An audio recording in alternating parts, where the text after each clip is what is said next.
express ourselves in different ways. Listening to Albert's mother and Albert's wife has really touched me as a father, a parent as well. And those of you who perhaps might have heard in one way or other, I posed a question on 12th of January this year that yes, I was lucky when my son was abducted that I was able to try to get all those people and finally was able to get to the president, whom I told, standing next to me, please can you call Nuruddin Haji, the Director General of NIS. He's the one holding my son. And there in my presence, the president calls him, and he did. Nuruddin says he will be home in the next 1 hour. But I posed the question, and I still continue to pose this question. How about Albert's mother?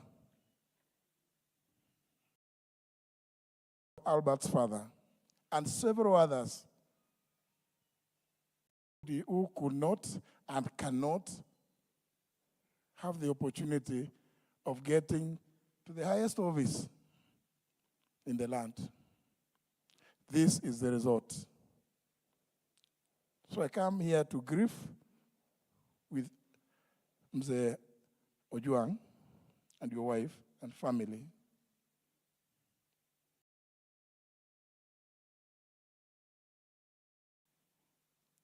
I keep always asking, you know, we have a very elaborate national anthem.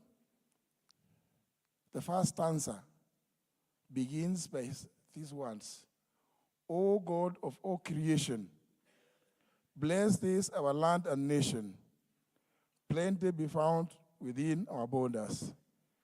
Justice be our shield and defender. Justice be our shield and defender. Why are we not practicing this?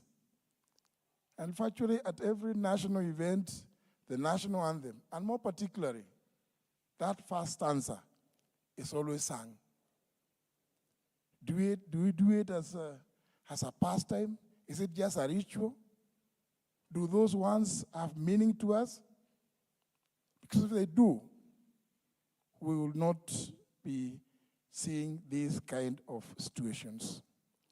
When the young people of this country, well-educated like Albert, express themselves, they are giving life, they are breathing life to our Constitution. For that reason, that after extensive consultations with the various groups of people in Kenya, we have decided not to go the route that has always been followed in this country of asking government to set up this, set up the other. We've seen so many commissions.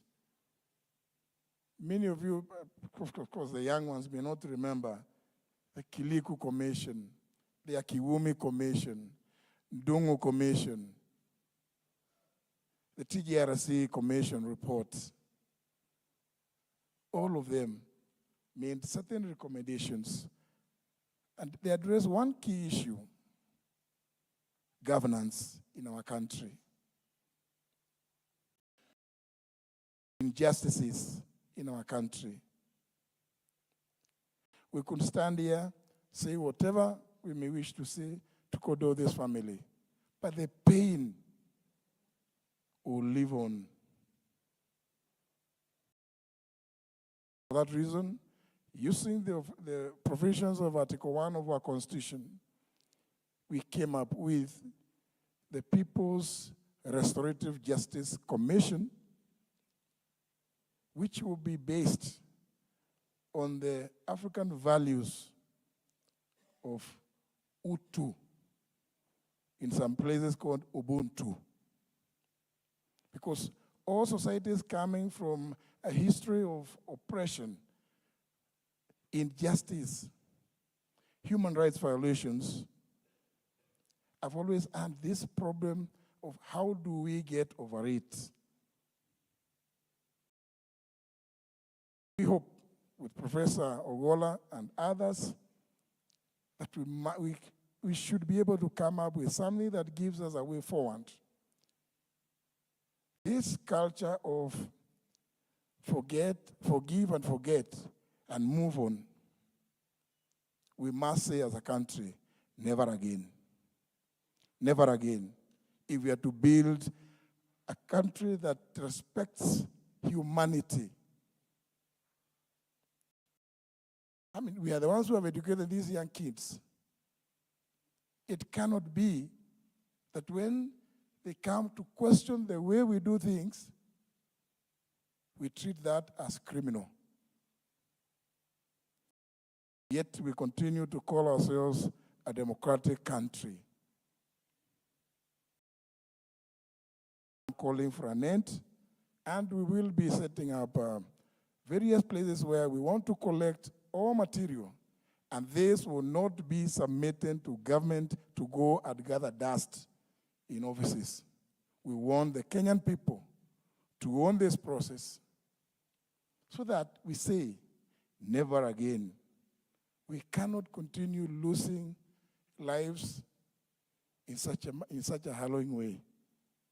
This story has touched very, very many people in this country and indeed across the world. A vibrant, healthy young man, intelligent, losing his life in the manner that Albert did. And then all we hear are stories. We must say, never again. Baba Albert, Mama, Amjane, poleni sana. May the Almighty God give you the strength, the courage,